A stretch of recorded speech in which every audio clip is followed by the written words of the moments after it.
And we've just swapped this tank over because it unfortunately cracked.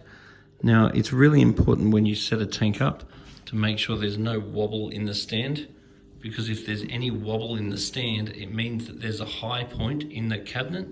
So what we did was we just got some little spacers that we put underneath the high legs. Now it's nice and stable. The other thing to be aware of is the cabinet has got camshafts in it, so it's important you turn all the camshafts because the legs were starting to wobble out.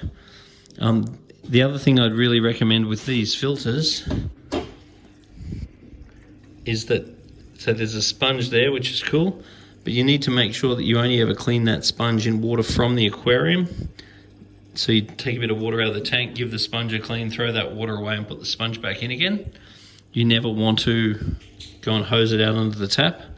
And then we'll put some poly filter on top of that. And then the poly filter will adsorb and absorb anything impure out of the water, and will keep the fish nice and happy and healthy. The other thing we're going to add to over time is an air stone. So we've got the bubbles. So it's all good that you've got a filter, and the filter will grow lots of good bacteria to help keep the fish nice and healthy. But the filter is going to compete with the fish for oxygen. So eventually the oxygen level will actually fall. So the air stone will help to keep your oxygen level and redox potential nice and high. And with these tanks, it's really important that you don't fill them up too much, because we don't want them to fill up so they're sort of touching. We want to have a nice bare surface to allow good surface agitation. And these fish should really be nice and happy. They look happy now. They look very happy. The other thing with a tank like this is it's really good to change the decorations. So in this case, we've got a selection of decorations. Yeah.